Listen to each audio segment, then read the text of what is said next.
Welcome to session 2 of our study of Jesus' passion story, a story that's very familiar to many of us in the church. But when we take a deep dive like this, there's always new details and insights that we find. And I think today's topic will be one of those as well.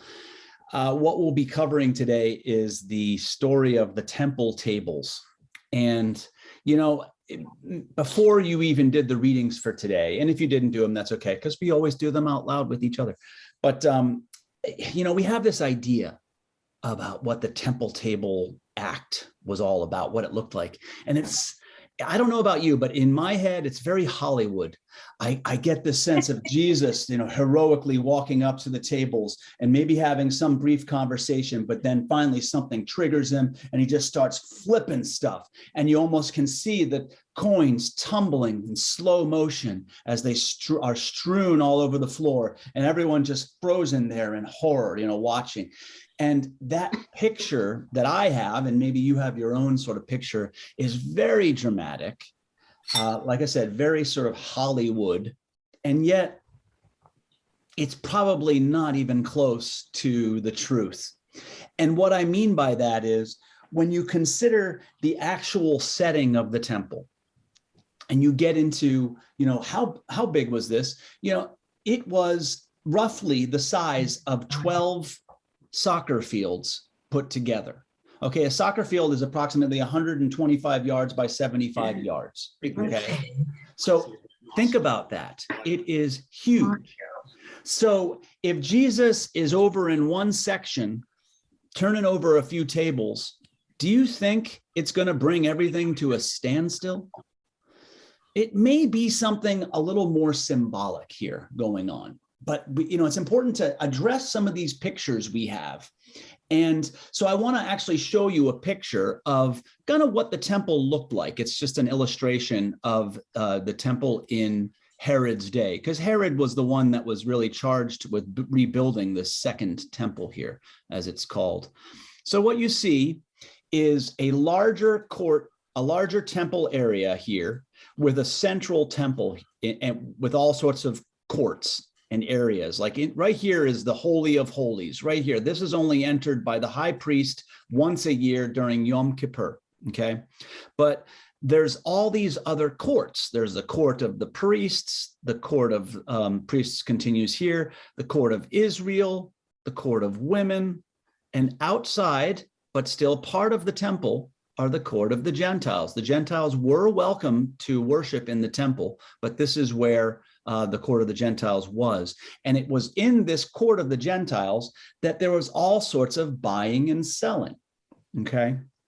And it kind of, it reflects that the temple was not like our typical understanding of church, okay? It wasn't this quiet, prayerful, you know, place. I mean, it had its moments of that, of course, but it was more of a bustling gathering, a national place of gathering for the Jewish people, an international place of pilgrimage for non-Jews and non-Jews alike.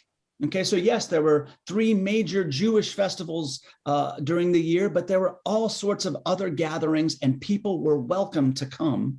Gentiles included. So they had all these spaces. It was bustling. They had all these buying and selling tables. And maybe you've heard this. It's because the temple was the only place where you could do sacrifice, animal sacrifice in honor, you know, for a worship or whatever. And so people didn't bring their animals with them. They bought them there. It just made it so much easier, because if you had a dove or something and it flew away, well, then you're like, okay, what do I do? Or it got hurt or something happened, then it wouldn't be suitable. So they sold a lot there. Okay, the temple was the national bank of Israel. So they had these special coins that were only good in the temple. And some of that was just because it was just how we do it. You know, when you have people coming from all over the place, you know, it's sort of like money changing now. What we do now in a lot of ways. But anyway, it's in that space, that court of the Gentiles area, that Jesus appears to get very angry, okay? Very angry. And our task today is to try to figure out why. What is it that so angers him? And I know when we'll get to this, because we have these ideas, but when we look a little more closely at the texts, it might open up some other possibilities too. But our intention of this class today is to look at the way that the temple was viewed within ancient Israel and by Jesus and some of the New Testament folks, but also look at what were some of the complaints, what really were the complaints about the way the temple was functioning, and how does that relate to us in the modern day? And then lastly, we'll talk about how Jesus' anger, how his directed anger, how it plays out, what it accomplishes, and the difference between that sort of anger and other types of anger. So we'll see where this conversation takes us, but that's about what I have for kind of an introduction.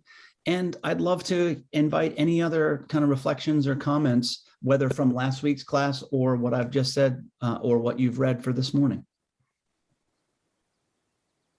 And it's a lot of hands, a lot of people here, so you got to give me a second to find you. Okay, I see Marilyn and then Bonnie. Okay, what I'm going to say occurred to me before the class started. So it really isn't terribly relevant to what Dan was just talking about, but I want to share it anyway. As I was reading the Isaiah, all of a sudden it just hit me. I am communicating with somebody who lived a long, long time ago. And I just found that so meaningful. So I want to share that. Well, and I think that is relevant because these prophets, even though in Jesus' day they were thousands of years old, but they were still alive to them. So the fact that you feel an aliveness of Isaiah in your heart, I think is completely relevant to a deeper appreciation of what it meant to those folks back then. Their ancestors were present. They were not just figures of history. And so I think it's really powerful to find that somehow and to name it. So thank you. Bonnie? Well, mine is something. Uh-oh, I lost you again. We hear you. I see you and hear you. This happened to me last week, and every time I click on something, then I get this, something else like join the Zoom demo or something. Anyway, if you can hear me and see we can hear you. Yeah. What this is interesting to me, and I really appreciate your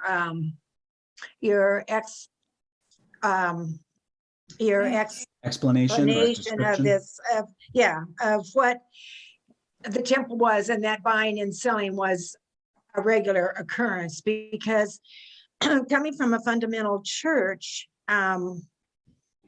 they use this passage, was always use this passage as to why they do not do rummage sales and they do not sell anything at church.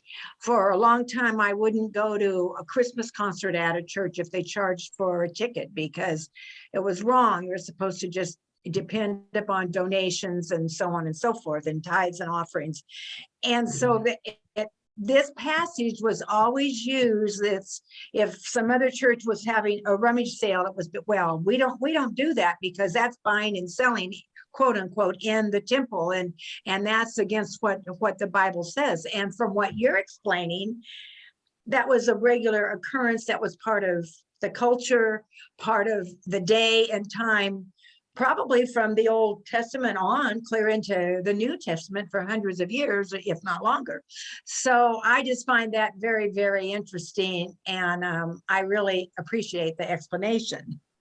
Well, as usual, Bonnie, you name a perspective that is so important, because a lot of us were raised and have received sort of a perspective on this and so many other passages that really kind of has a hold. And I'm not about to dismiss all previous perspectives, but as we do each week, we break it open. And to look at this passage, we make a lot of assumptions about what it was that motivated Jesus' response. And when you make those assumptions, and as I think in a situation you just described can happen, or maybe it's not just assumptions, maybe you're reading it and interpreting it a certain way. Well, it doesn't. It then leads you down a path that can lead to those behaviors and responses in the modern church. And what our job today is to look at and see, okay, what really did motivate, or what did not? What is not said in the text? What is not referenced? And so it can kind of help us find our way through and at least open up a different perspective. So you're right. This is the intention of today, and truly each class we meet. So thank you both for those those comments. Anyone else that has any thoughts or reflections, whether you think it's related to anything that I've said or anyone else has said or not? Yes, Margaret. Well, I always pictured the Jesus upsetting the tables and everything was a small church or like. And it amazed me that it was so big and noisy that nobody noticed what Jesus was doing. I can't picture that. Yeah. Yeah, and I think it's important to keep that in mind. Look, I'm not trying to say that nobody noticed, but what I do want to say is I think a lot of us have received this image of the story as if it was a much smaller setting. And then when Jesus did that, it just brought everything to a standstill and people are like in shock.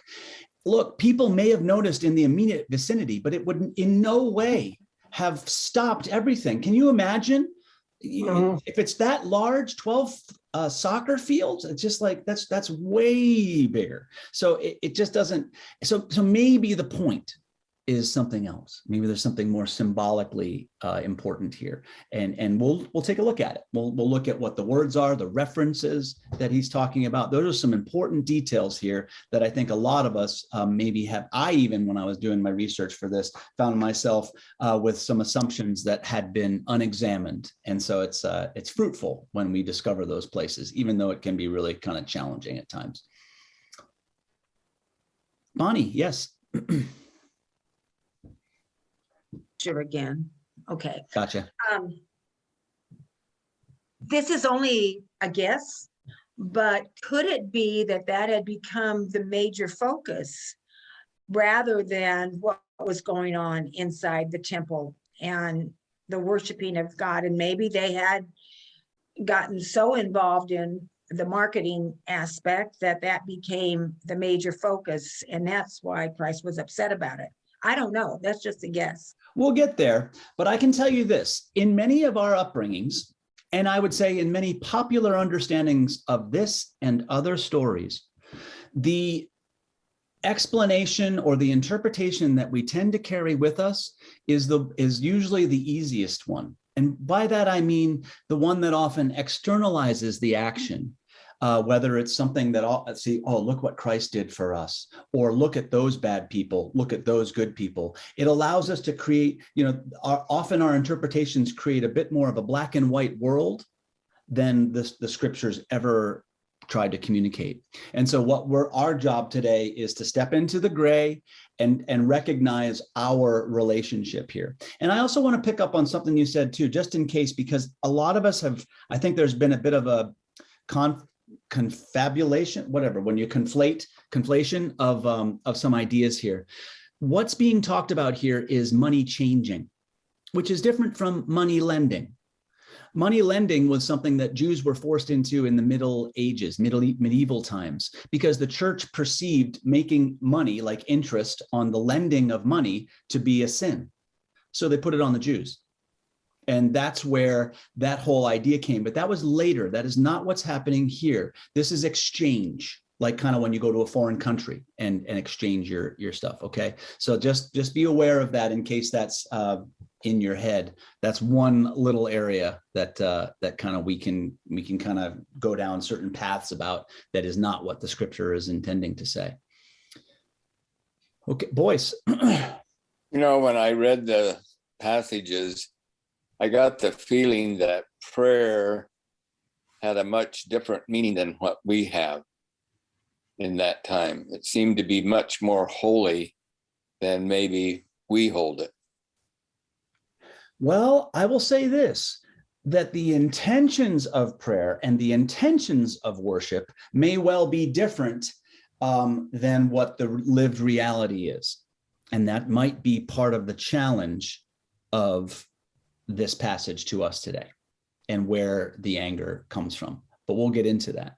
But I do think that the intention of worship and prayer was meant to be something much larger than the lived reality, something more impactful than the way it sort of was playing out. I'll leave it at that for now. Anyone else? Stephen?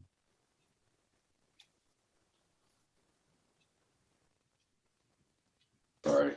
There you go. So some of the readings I've done showed the money changers were changing money from all the people coming from disparate countries so that they could purchase sacrifices in the temple. So there might have been a fewer number of the money changers than there were of people offering to sell you a sacrifice, which was typically done by the priests, in my understanding. Well, it would have been a combination of different things, sure. Whether they were priests or vendors or both, there were a whole bunch of things being sold. And the picture I'd love you to have is kind of what you were starting to name there. You've got people selling animals, you've got people changing money, you've got people selling other wares that pilgrims might need, maybe some food, some Jewish goodies, snacks, trinkets, something. Think of it as a place that's like a tourist attraction, okay? Because there's that element to it. This was a festive place, not quiet. Okay, so I think while we may not absolutely know all the little details about exactly what, but just picture it as a bustling place that was exciting and full of all sorts of people from all over. Okay, that's the picture that I think is assumed in the telling of stories like this. Like a farmer's market. Yeah, like a farmer's market, or just like when you walk into, you go downtown in a place. I don't care, just whether it's Paris or Cusco, Peru, or wherever you go, and you find these markets in the central areas that are just like bustling, and they're full of people from all over. Some of them, very many of them, attend to the needs of tourists or pilgrims, that sort of thing. And yeah, there's sometimes they're selling stuff that people absolutely need. Sometimes it's trinkets, but it's all there. It's all just sort of, just picture that. Okay. All right. If there's no other comments, let's just get right into a couple of these readings then. So what I'd like is 2 volunteers, if you would, for the readings. We've got the one from Isaiah and one from Mark. They're not super long, but just if I could have 2 volunteers.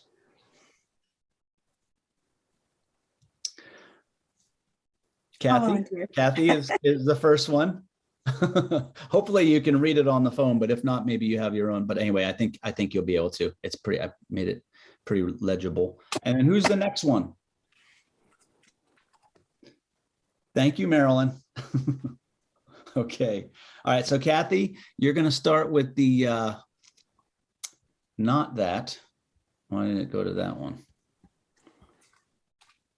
No, you're going to start with the Isaiah passage. Yeah, 56. I have my Bible here in case I can't read it. It's right here. Yeah, you tell me if that's legible. I can read it. Okay. And the foreigners who join themselves to the Lord to minister to him, to love the name of the Lord and to be his servants, all who keep the Sabbath and do not profane it and hold fast my covenant, these I will bring to my holy mountain and make them joyful in my house of prayer. Their burnt offerings and their sacrifices will be accepted on my altar, for my house shall be called a house of prayer for all peoples. Thus says the Lord God, who gathers the outcasts of Israel. I will gather others to them besides those already gathered. Beautiful. Thank you. And then Marilyn, the Mark passage.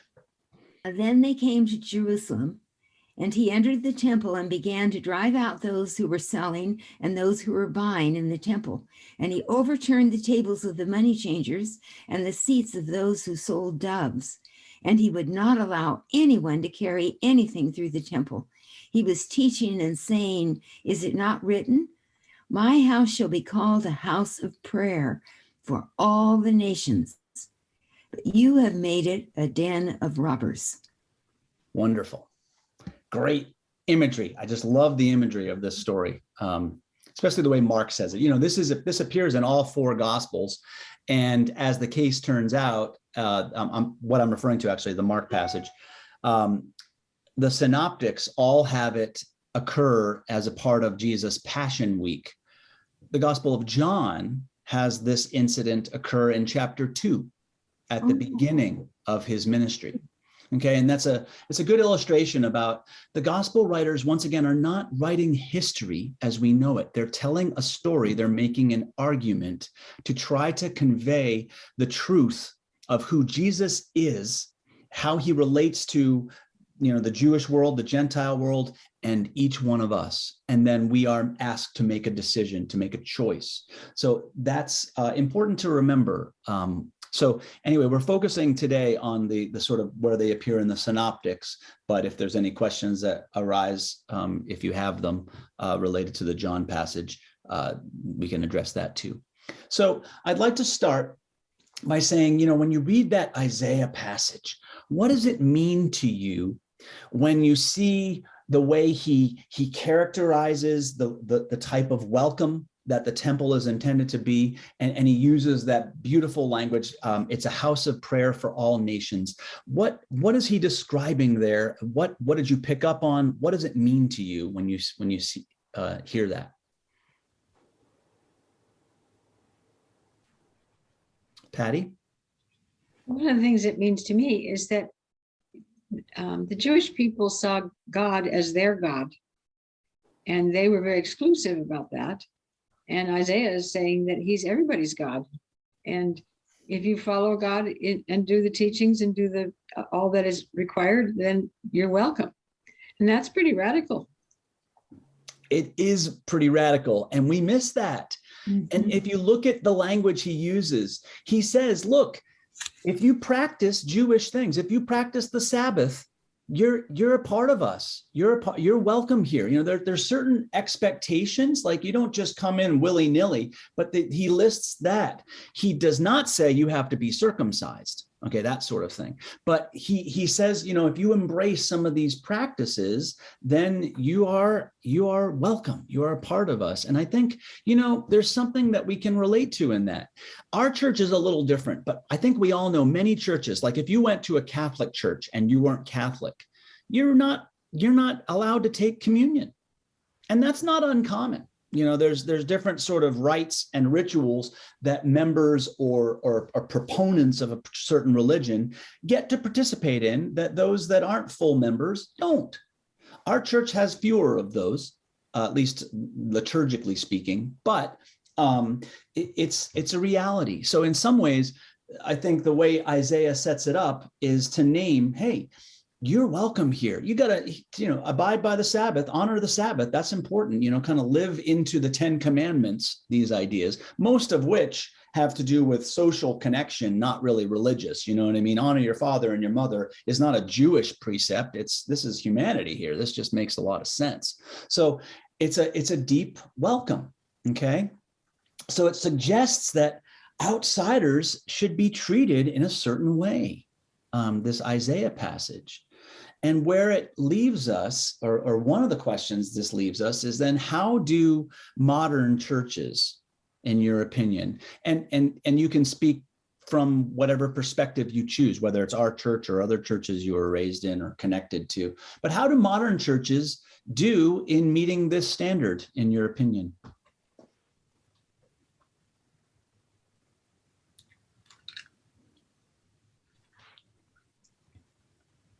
Bonnie? Well, I'll just say from our church, one of the things that I have appreciated so much is the all are welcome, and not just whatever path in life you're on, but sort of whatever your beliefs might be. Where I feel other churches, some other churches, it's like everybody's got to believe exactly the same way, or you can't be a church member or what have you. And here it's like we really welcome the questioning. Doesn't have to always be an answer, and one person may sort of lean this way and another person may lean some other way because of past experience or whatever they've read, what have you. That's what I like about our church, and I don't think that's always the case. I know that's not always the case in every church. Yeah, I mean, thank you. In some ways, there are churches, and again, they're not trying to be exclusive, they're not trying necessarily, but a lot of times it can work out that way. Even churches that, a lot of us grew up in churches that we call creedal churches, right? Where you'd read this creed, something, and a creed is simply a loyalty oath. It's to say, we all affirm this, we all agree as to what this means. And when you read them, I feel like a lot of us, you can't, the classic description of the ancient Catholic priests were that if there were parts of the creeds they didn't agree with, they would just mumble them. They would mumble those portions. And I feel like a lot of us in our lives mumble through portions of the beliefs that are put before us, and we just sort of keep going. And look, there's nothing wrong with that, but that's the way creeds function. They really do set a bit of a dividing line. And so churches that practice these creeds, these loyalty oaths, can have that sense of dividing, and some of the churches that insist on being saved, for example, that's another form of saying, all right, if you want to be a part of us, you need to be able to say these certain words, this, I am the whole accepting Jesus as Lord and Savior, though that sort of language. So there's a lot of ways that modern churches can create space of both welcome and division. And the degree to which it's one or the other can be a very personal experience, but it can get easy. It's a slippery slope, I think. And we've seen this, that once you start creating some lines of division, you can really start to divide. You create more division, increasing division rather than unity. That's what I've seen. Any other comments on this idea of how modern churches are meeting the standard? I don't want to. I'm not afraid to say either that our church, while it's welcoming, doesn't always. The reality in the American church is the most segregated hour on Sundays is 10 o'clock, or the most segregated hour during the week is 10 o'clock.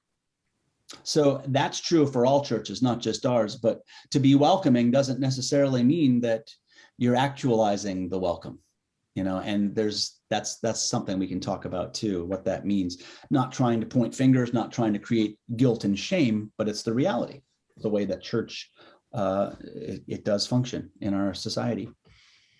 Marilyn? I think it's sort of sociological in some ways too, that we tend to feel the most comfortable with people who are quite a bit like us. Yes. And so the groupings become age difference, sort of age determined, and how much money, approximately how much money you have, and what your race is, and that people like to be together. But I am always so excited when I see people in our church who are not a part of that sociological group. And I'm thinking of the two young men who were sat down toward the front. I don't know who, the one young man who became so upset during the sermon. And the other one is the one who organizes the cleaning up and redesign of that area. Right? Yeah, Jonathan. And I do know the person you're referring to, and we got to have a very poignant conversation after church. Good. But he and his family have been longtime kind of participants, members of church, but hadn't been coming for a while. And it just so happened that they came this past Sunday. But it's trying, and that's sort of one of those times where we can discover a little bit more about what welcome looks like when we see people either that are new or haven't been there in a while, might be having experiences. What does that engender? Does it engender a this response or a this response? And that's worth paying attention to. Patty? When I was in seminary, about 5 of us went to a church that was known to be fairly conservative evangelical. And we went to their kind of welcome, and this is what we're about. And we asked some questions, and what they told us is that we would be in a group that had a guide, and that we were essentially shouldn't ask questions because the guide would tell us everything we had to know. And the questions were, they were a sign of lack of faith. And you really, I mean, it was a very shocking kind of experience for us, because you could see the whole structure of holding people in and kept keeping them quiet.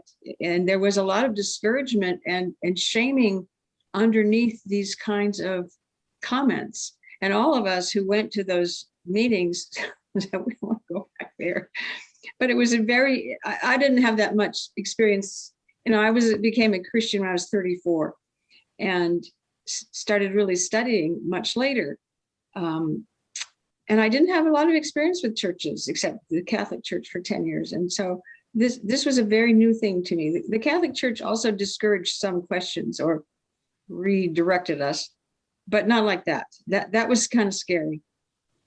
Yeah, and what's interesting, and thank you for that. What's also interesting about a story like that is that there are many for whom that approach is quite comforting, because it lends a sense of order and answer in a world that's full of disorder and questions. And so for some people, they want their church to be the place of the answer. They want their minister to be the answer person. And so to have guides like that, for some, can be quite comforting. Now, comfort may not be the ultimate ends, the ultimate intention of our worshipful gathering, of our prayer, but it does have appeal to some. And in our own lives, many of us have gone back and forth or had a lot of different experiences. And when we've ended up at a church like this, often if we've stayed, it's because we've become comfortable or at least appreciative of the value of questions for the honing and the tempering of our faith. Okay. So the Isaiah passage kind of creates this picture of welcome. Not within a sense of expectation, but reasonable expectation and welcome participation. And I think it's a good reflection point for us. But let's keep going a little bit. Another great point of reflection is within that Mark text that Marilyn read. I want to just review. Now that we've heard it just fresh, I'm gonna bring it back up here. What happens? What does Jesus do in this passage? And what does he say? And if you read past it, or if what was the result of this incident? So the Mark passage, what can you say about that? What did he really say and do here? This is just going to help, I think, get us a little bit more directed and honed.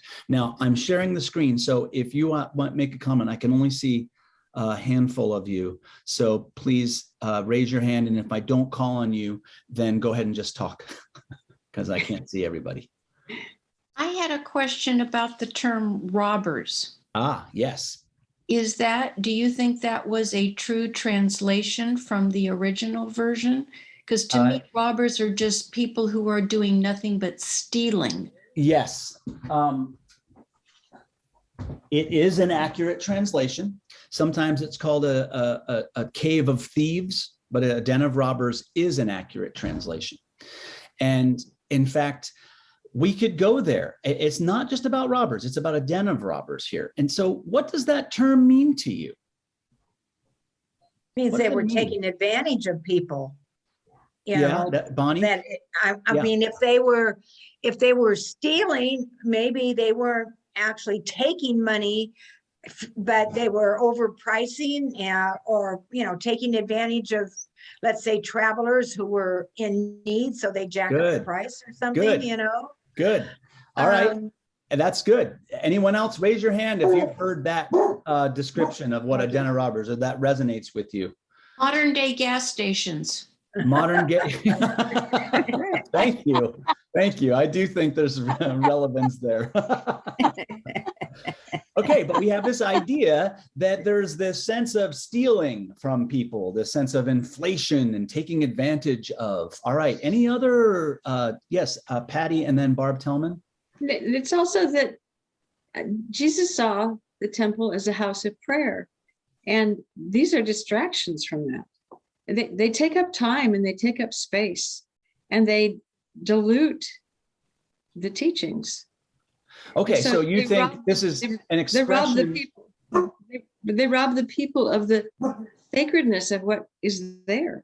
So this is an expression of Jesus' antipathy towards the whole marketplace in the court of the Gentiles. That should be all cleared out. And I think that is another, that's something we also have received from this story, that, yeah, this is a commentary on this whole approach, this festival approach, this touristy attraction kind of thing. Yeah, this is good. Thank you. Barbara? Well, I was just thinking, you're talking about what do we think of today in relation to a den of thieves, and I'm thinking of gangs, but I'm also thinking of check cashing places where people go before the end of their paycheck time and borrow money at high interest rates to get enough money to get through to the end of the month. Right. But it still brings us back to that idea that this idea of den of robbers has to do with a situation where people are being taken advantage of. Okay. That this is abusive, that there's something there. And that's what sort of sparked the ire of Jesus. Others, we have often heard that there's this sense of the injustice of the fact that the temple leadership is perceived to be in cahoots with Rome. That's a big one, that there's this sense that there's just something foul, there's a stench, there's an underbelly, an undercurrent of evil because of the way that the temple is tied to Rome. Okay, these are some of the ideas that we have received. Now I want to show you this. Another passage, and I'll just read this since it's sort of short and I can't see you. This is from Jeremiah, and this is what Jesus is quoting. Okay, this is the reference. This is the other reference within the Old Testament to this expression, den of robbers or cave of thieves. Jeremiah, I want to say real quickly, Jeremiah was a prophet in the time just before the fall of the southern kingdom to Babylon. So his book is characterized by his complaint and his cajoling of the people for their poor behavior in advance of what he saw was impending doom, which turned out to be true. Okay, so Jeremiah in chapter 7, verses 9 to 11 says, "Will you steal, murder, commit adultery, swear falsely, make offerings to Baal, and then go after other gods that you have not known, and then come and stand before me in this house, which is called by my name, and say, 'We are safe,' only to go on doing all these abominations? Has this house, which is called by my name, become a den of robbers in your sight? You know, I too am watching, says the Lord."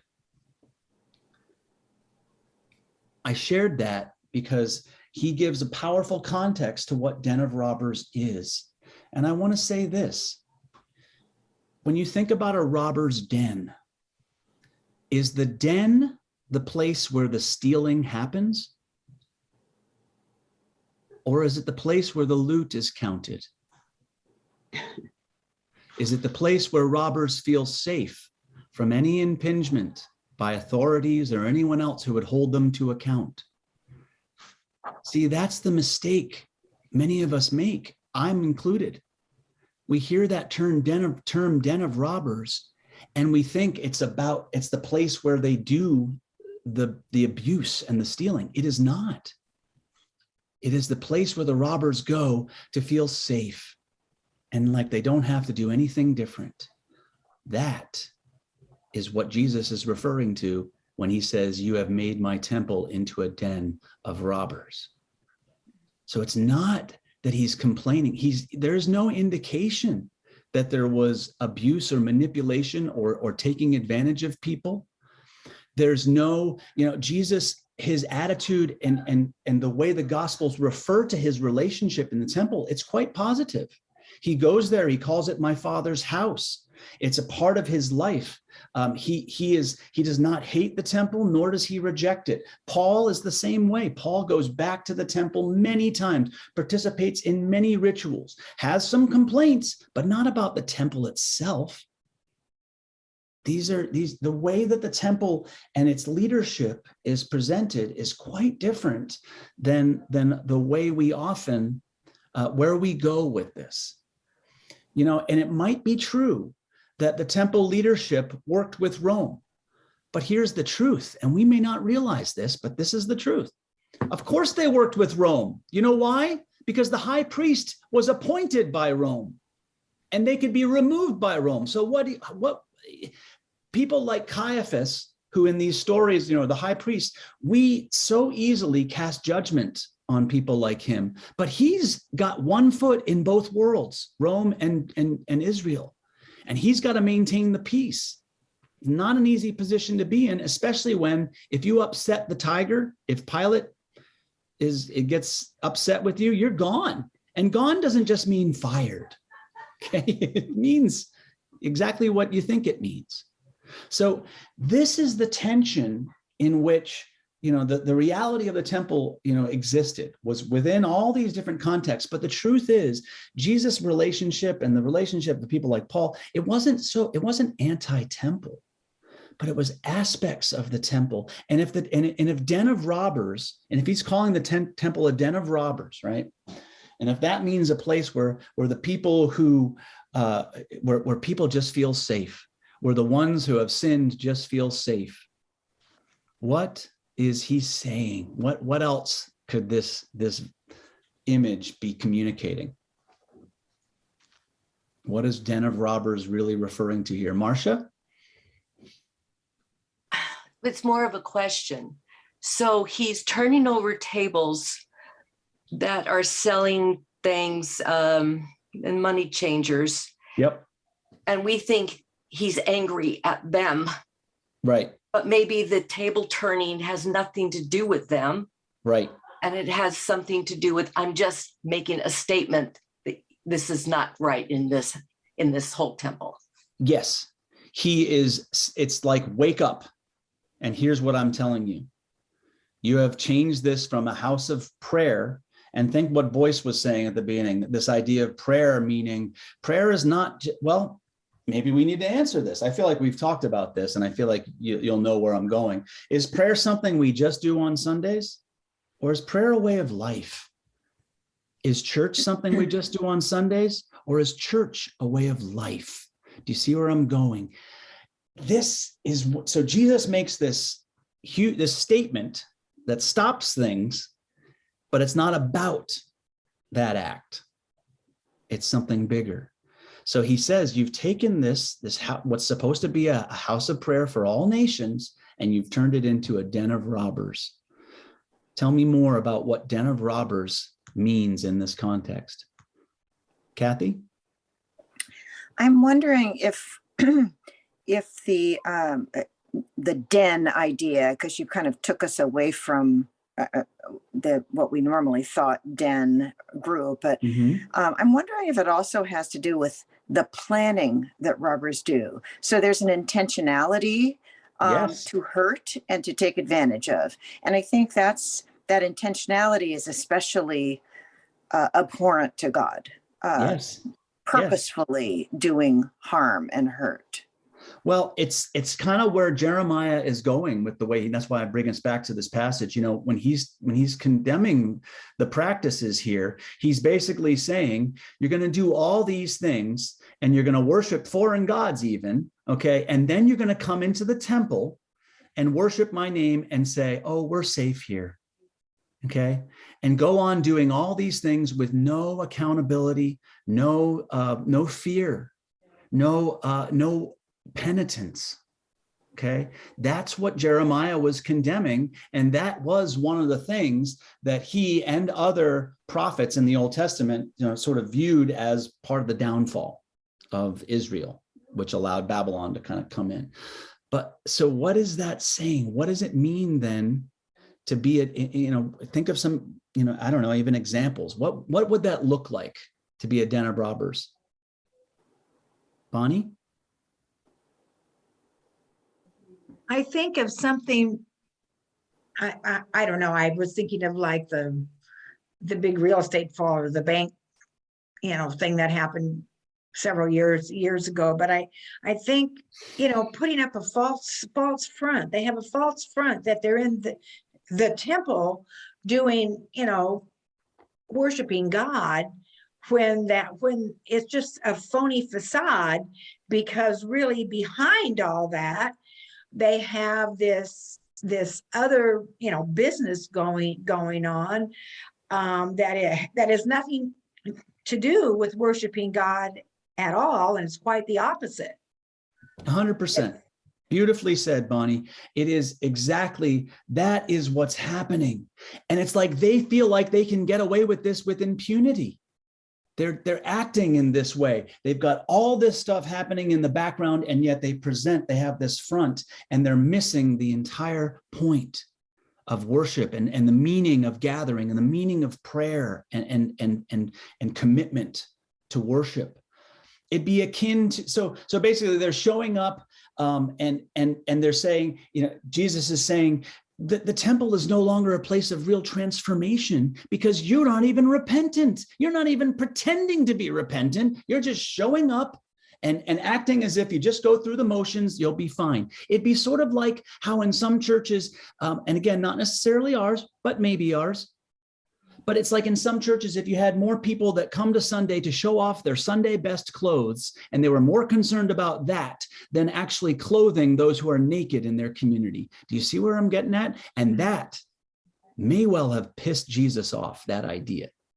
Seeing people basically treating church or treating temple and this idea of prayer as this, oh, well, this is where we do this, and then I can go back to my life with impunity and keep doing what I'm doing with no accountability, no repentance.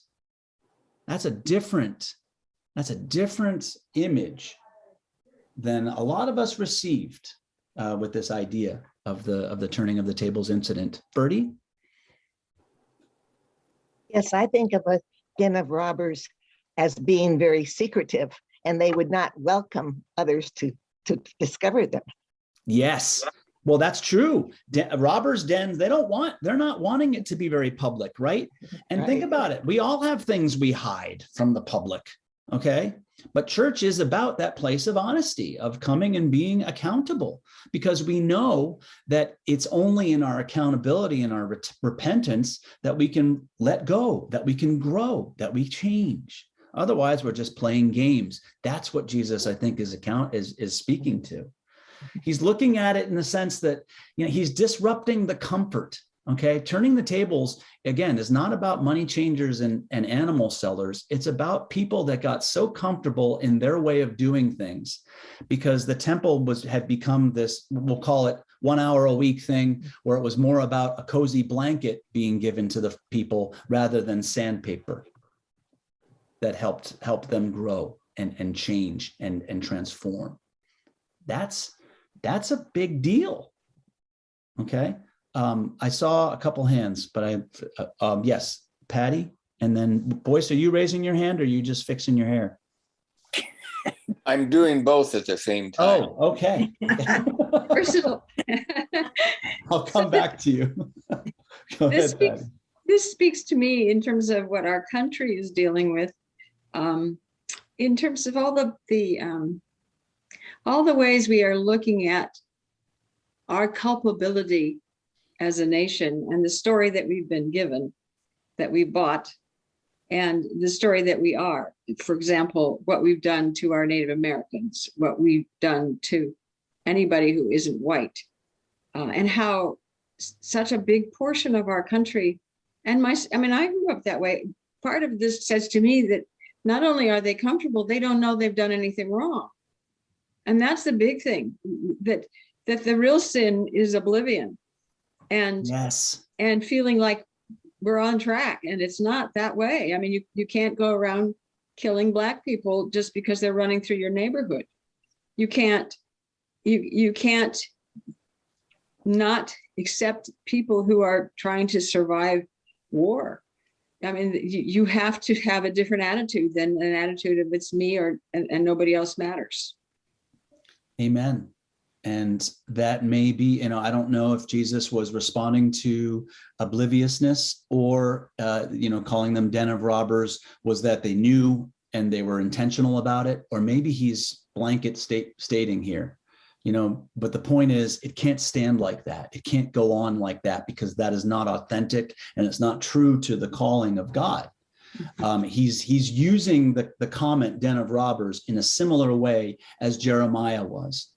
And, these gospels were written right around the time or just after the time when the temple actually did fall. So it sort of connects there. But it's this idea that you keep going like this and it will be your downfall, individually and collectively, okay? Because you're basically just living in self-deception, and self-worship is what it comes down to, because you're holding yourself, it's like, well, I can continue doing all this stuff. That doesn't really matter as long as I put on a good face in these times and places.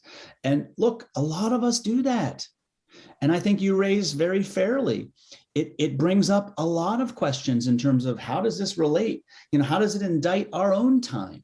And I don't want to necessarily, it's worthy of reflection, individually, and maybe, as you talk, in small groups. But yeah, what are the challenges that our church faces in welcoming people and accepting them really as they are?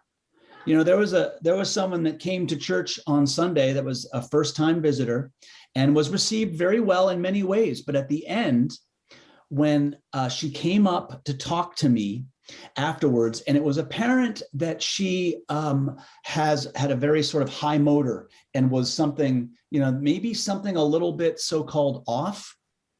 Well, I got a couple looks from people that just gave me a little bit of an askance, like, who is this person kind of thing. And I'm not standing to judge, I'm not judging either one, but I want to name how easy it is to find those places where all of a sudden our welcome gets a little diffused or divided or shifted because of perceptions of qualities or types of people that we want, as if that's what it's about, as if it's really up to us. And so it's worthy of reflection to pay attention. How can we continue to welcome people more fully? What does that really look like?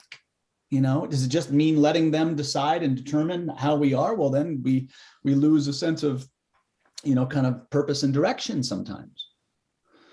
How does our church, how does our worship and the life of our church call us to be transformed, in bigger ways?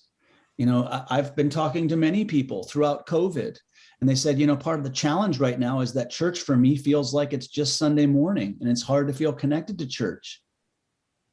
And I know what they're saying. They're struggling to find application of the message of the gospel, of their faith in the world. And that's where church is certainly an important example setter. It is not the only way. We are charged to go out and find our way in our individual lives as much as in our church collective life. But nonetheless, people are reflecting that it's been tough. So there's an area of growth that's partly where the temple tables may need to be overturned in our own communities to sort of wake us up. Are we, as Boyce pointed out early, is prayer for us, is church for us a 1 hour a week thing? Really?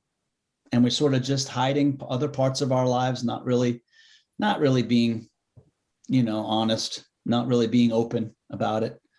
Or is it becoming something that is that important where we sort of let down our guard and realize that when we share the places where we've fallen down, it's because we're trusting in the God who picks us up.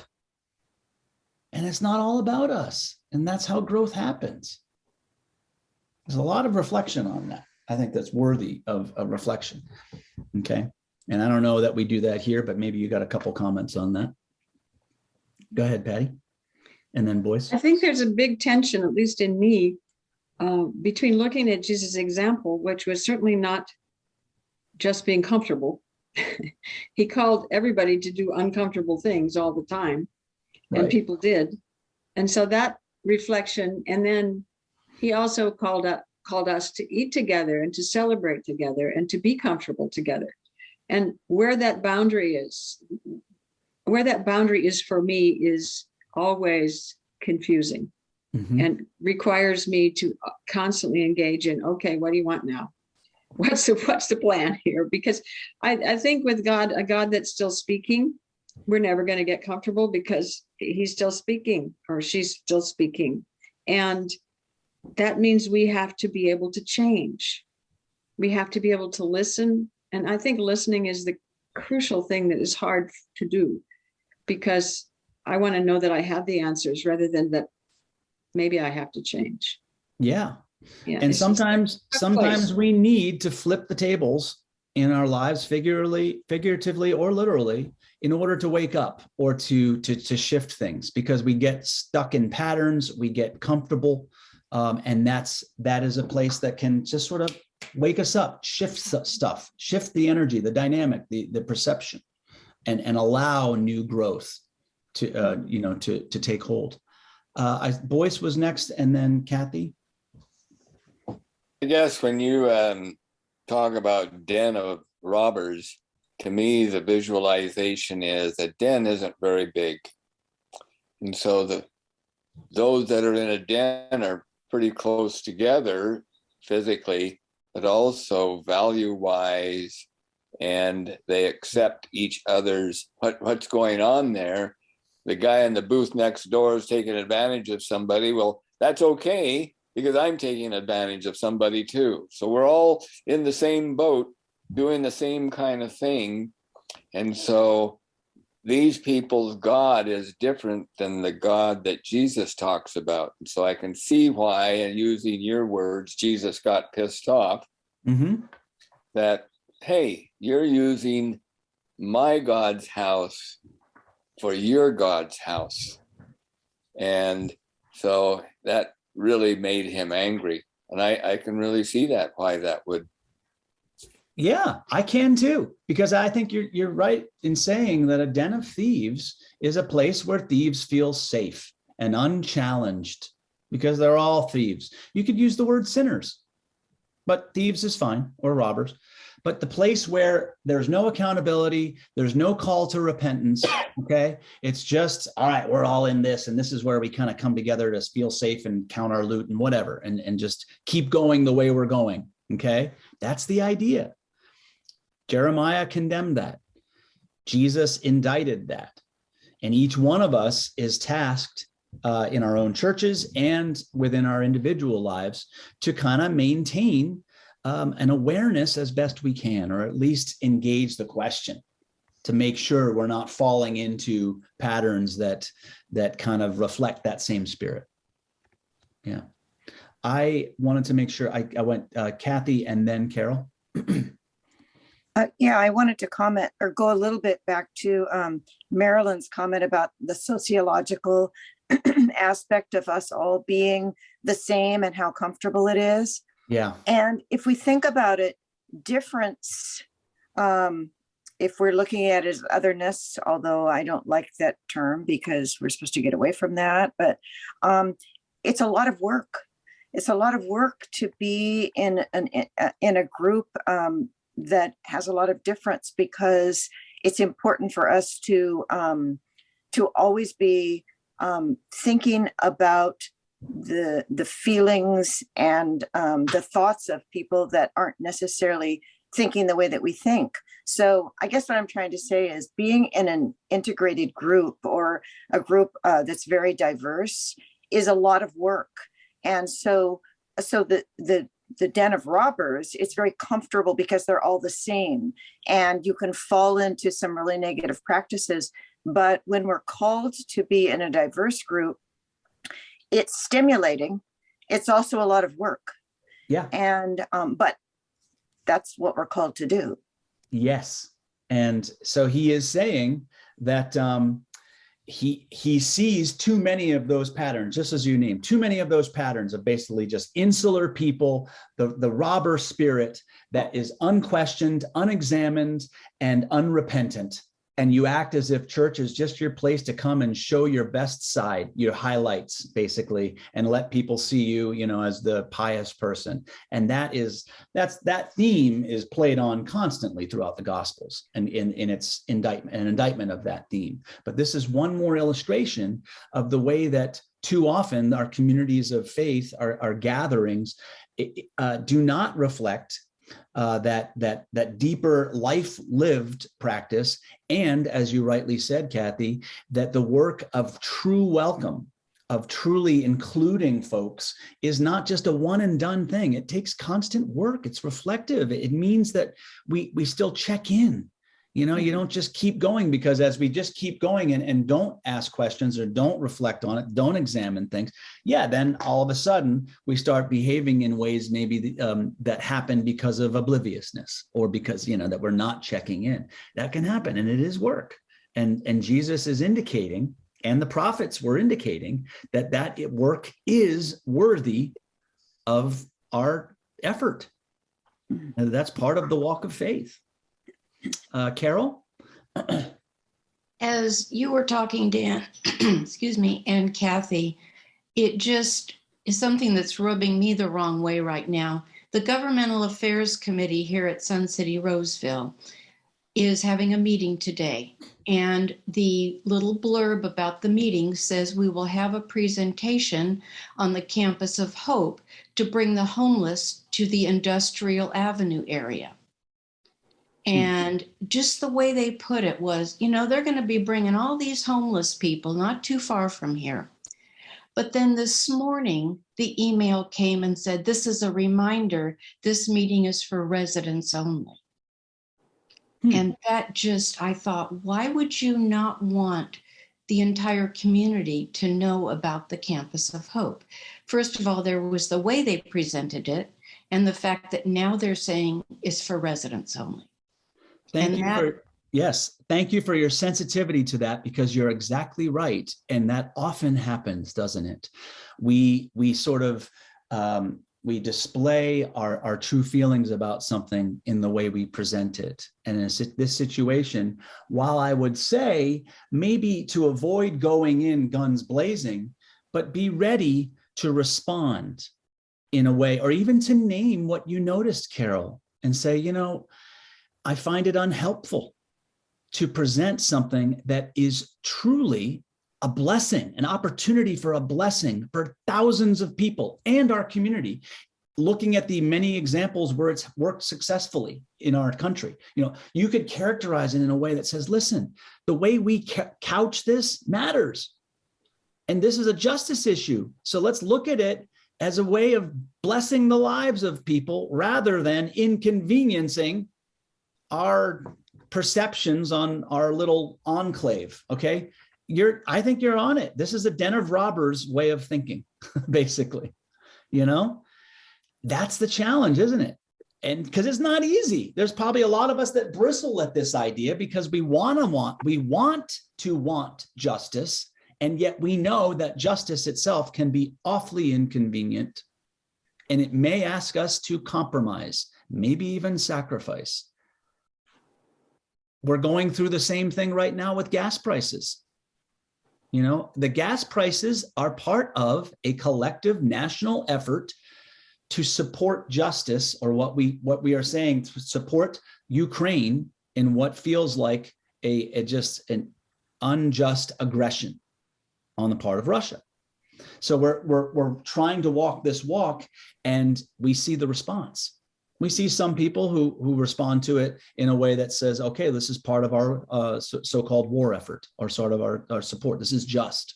And yet most people that I see, at least on Facebook, have a lot of different comments that are very much more narrow. And listen, I'm not pointing fingers. No one likes it. I don't know what to do. You know, a lot of us don't know what to do. How do you afford this? It impacts people. Okay. But yeah, there's a lot of responses to it. And sometimes doing the right thing is inconvenient.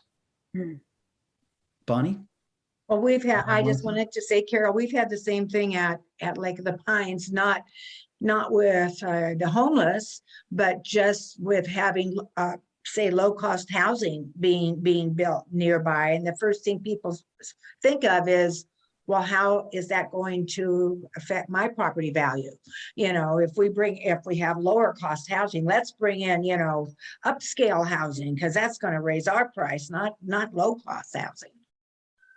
So. It's true. It's true. And again, it's not that these concerns are not important, but are they ultimate? Are they the ones that are the deciding factor? And unfortunately, the not in my backyard approach is reflective of that more individualized way of assessing these things. Marcia, did you want to add something? Yeah, it's going back to how we kind of differentiate ourselves in church. And I don't want to be stepping on anybody's toes, but you know, I get confronted sometimes with people. The most important thing is if you're going to heaven or hell. And it's not maybe does that person need food? It is always on that. Did they accept and did they so they're going to heaven? Okay, all right. Yeah. And then they're gone, kind of thing. And so it's you know, we were talking about having to be on the edge of what God is calling us to do. And some people have taken that as that's the calling. And it, you know, that's the only calling is to get people to go to heaven, because right. There's the opposite way. And instead of listening, because it maybe not be that at all. Yeah. And this goes back to something we were talking about earlier, is that sometimes when we decide what we feel is most important in our way of being in the world as Christians or truly practitioners of any religion, is that we often find ourselves doing the easier thing or the less messy thing. And it's certainly less messy to worry about whether someone's going to heaven or hell, because it really just points them back to their own journey. And while we may have a part to play, it's mostly about, well, say this incantation or these correct words, and then you're all set, as opposed to the messiness of feeding someone, because that doesn't just happen once, it happens 3 times a day. And so whether or not we take on the responsibility for feeding them 3 times a day, the act of feeding someone, of offering food, of offering clothing is a much different intention, a much different action, a much different type of welcome to. And feeding might not entail food at all. Sorry? Feeding might not entail. Oh, that's true too. Yeah, absolutely. Because the messiness of relationship, the different types of feeding, how we nourish one another, it's true. And so sometimes that it may well be where Jesus is challenging us to kind of get out of the robber den of our own hearts and our own sort of sealed off way, and breaking ourselves open to be servants of the world. And that's sort of what he was there to show us, you know? And so that's a worthy ongoing self-challenge, essentially. Again, turn those tables on a regular basis in your heart, to kind of continue to shift and open your perspective on what all of this, what is most important about all of this. Now, this brings up another topic that a lot of us within church, and let's face it, within society, struggle with, and that is that Jesus, in acting in this way, in this sort of symbolic act of moving towards justice, but also welcome and grace and a deeper living of faith, he utilizes a response called anger. And a lot of us struggle with anger. Again, in the church, I see it a lot. In life, I think that's true. We have a difficulty expressing it. And so in your experience with anger, how do you know, like when does anger in the way it's expressed become problematic? And when is it useful or appropriate to use anger, say, to disrupt someone else's comfort? You know, when is it a problem? How is anger expressed? You know, how can it be a problem? And how do you know when it's appropriate? And what does Jesus' example show us? Patty? So I think this is such a great question. And one of the most instructive places I saw some light in this question is in Valerie Quar's book, See No Stranger, where she talked about sacred anger. Yeah. And one of the distinctions she made is that it's not about hating a person, but the image that's created inside of you that keeps you from being whole. And that the anger is toward your attachment to that image, whatever it may be. It's a really extraordinary discussion of anger and how much she gives permission to have it, and how she distinguishes it's not about being angry at people, but about what's inside of us that is harmful. Thank you for that. That perspective, at least in terms of Jesus, is drawn from the Sermon on the Mount, where Jesus speaks very directly to that idea of do not be angry at another person. That is a sin, because that type of anger leads to the sort of the idea of anger that we get from the 7 deadly sins or whatever, the wrath, the revenge, the retribution, that sort of thing. That leads us to hatred. Okay. That leads us to rejection of another person. That is not what Jesus is talking about. And in much the same way, your example from Valerie Carr presents it, it's less about a person and more about maybe expressing anger against a system of violence or a system of injustice, or patterns of behavior that lead to lethargy, to death, to just, you know, to obliviousness. You know, these types of things. There are ways that anger can be expressed that are helpful rather than harming, you know. Kathy? It seems to me that the kind of anger we want to avoid comes out of ego. You know, we have an agenda and somebody is pushing up against that as a part of our ego. And the other, more what we sometimes say, like Cower says, sacred anger, comes out of compassion, because we're very upset that there's hurt happening. Yeah, exactly. Exactly. And that sort of anger, call it sacred anger, righteous anger, is more about correcting or making whole again, rather than destroying or dividing or retribution, that sort of thing. So it really is about, so what are those places? Where is that kind of anger appropriate? In our justice system, when we see injustice. Okay, so yes, as an individual, so against systems, we are called to express when we feel anger, and we should feel anger. It's like if we're not angry, then there's something wrong. If we never get angry, you know, and a lot of us were raised not to get angry, or we were told that anger is about lack of control, or whatever it is that we receive that often makes the feelings of anger laden with a lot of layers of shame or heaviness or just cloudiness that makes it hard for us. But what Jesus embodies here is, he's not angry at people, specific people. He's angry at the systems. He's angry at the patterns. He's angry at the deadness inside that he sees, where this is not life, folks. This is death. And it's not just, there are consequences. There are things that are happening because of this. So wake up. You know, and in our own lives, I feel like we can relate to that. This isn't just a matter of our convenience. It's a matter of our lives, of our souls, of our faith. Okay, so anger can be a huge part of the, and in fact, I think it's a necessary part of the internal table turning that allows us to gain new perspective on our own lives and impact and our potentials for growth.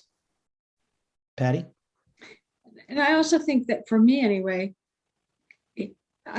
there is always the pull to be righteous and to be right versus questioning and learning.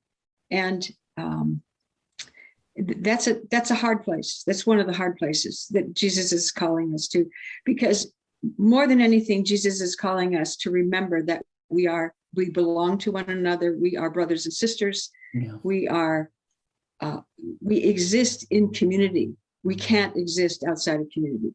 And so if our anger separates us from community, we're in big time trouble, because the whole body of Christ is community. The whole Trinity is community. We're called to community and we're called to ministry. And I get stuck thinking you're the bad guy, when in fact, that is exactly what is not going to help. You know, I mean, as much as I don't like Trump, I need to constantly say God made him and he is a child of God. And I have to say, how do I help that stuff inside of me that doesn't like it? How do I help myself to realize that all the factors that went into making somebody who's disturbed, whether it's Putin or Trump or whoever else I might not like, that they are a part of me. They're inside of me, and I need to find a way to reconcile that and make it have a home in God. Amen. That's just it. And getting called outside, out of the den of robbers, outside of those unexamined places where we don't question, where we don't feel accountable, where we don't feel connected, even to do what you just said, is to call ourselves out of that place and to acknowledge that within, the wise person will see that within each person are elements of our best intentions and our worst instincts. And so to avoid the finger pointing, because it's only contributing to that sense of, well, it's not about me, it's about them and how wrong they are. Look, I'm not saying that we can't say something is wrong and something is right. We must, but there are times where we can get caught up in the finger wagging as opposed to let's move forward and get through this in a constructive way, in an honest way, in an open way, not in a lobbing bombs at, verbal or emotional, dismissive bombs at other people that sort of just, writes off people. That's a challenge. It's so hard. And we are humans. We get caught in our ego all the time. Okay. And we do fall into the trap of wanting to feel right as we're standing up for what's righteous. We're in good company there. Okay. That's about all I can say. Patty? I want to say one more thing. And when I'm in the place where I'm trying to stay with compassion and the sense of connection, it's a place where I don't know what's going to happen. And I think that when creativity happens, it's there. It's in the void of knowing what to do. And that's when God can come in and say, well, there's another way. But only if you stop pointing fingers, only if you say, we're all in this together. Yes. We have to find a way together. Yes. That's why this is such an incredible time when we're looking at nuclear war. We're all in this together. And it's a poignant time. It's a God-given time. And it's calling us all out to these very questions right now. Yes. Amen. Thank you. Marcia? I know that there's only one person on this call, in this Zoom call, but I also think of when I see leaders that I really dislike and they're going down the wrong path. Sometimes I've caught myself and say, they're really hurting. They're really somebody who acts this way. As when they're doing this, they got three fingers pointing back at them. And it's like, they're really insecure and they're lost. Right. And so that's when I start praying. God touch And me. I think that's an important tact, although even that it's difficult because we're not trying to absolve them of responsibility. We're not dismissing it. That's just then the den of robbers thing again. But we need to be able to do what you just said, Marcia, to be able to really see one another as a part of me, of us, and all of us as connected in that way. That we are a mix of again, the best and the worst. None of us is just one thing. And so we must avoid the temptation to write off people. Okay.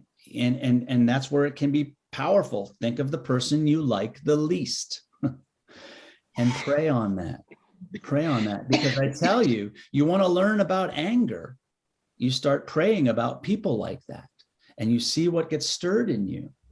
And you pray for that path through the anger that is constructive, that is helpful, that is loving, and not retributive, vengeful, wrathful, that leads into a black hole of just hatred. Basically, it's fraught. Okay, it's fraught because our emotions, our responses, can be very well tied into circumstances that feel like it just works me up.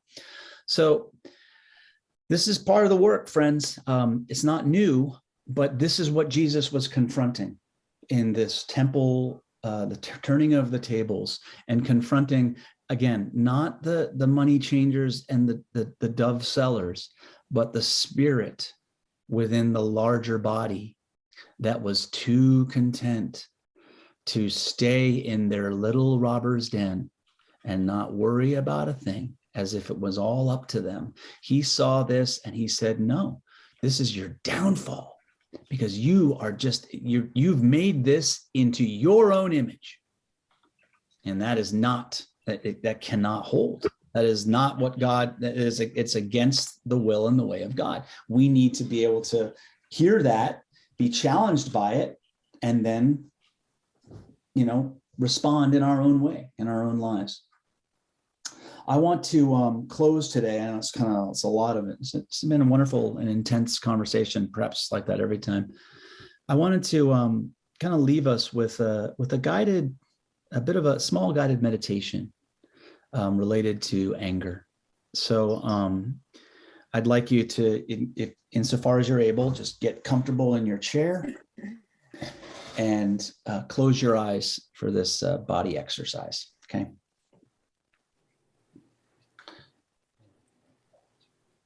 Friends, sometimes we can feel in our bodies our reactions to injustice.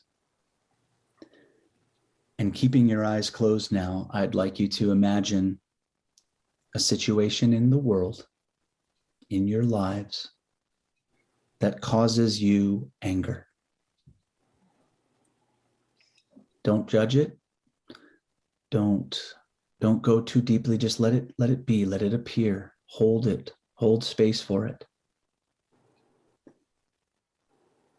And now feel in your body where you might be holding the stress that situation, that image may be causing you. Feel it in your body.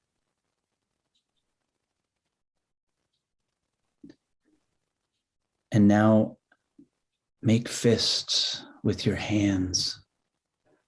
Make fists and feel the strength that God has given you to act.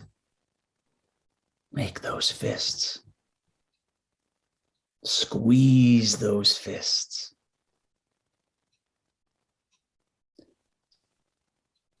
And now, relax your hands and open them. And let your arms maybe fall at your side. Loosen your neck. Loosen your shoulders. Let go of the stress that you might be feeling in other parts of your body right now. And let this simple body exercise be a prayer of trust that God is with you and will act in you and through you to bring justice and redemption in our world. Amen. Amen. Amen.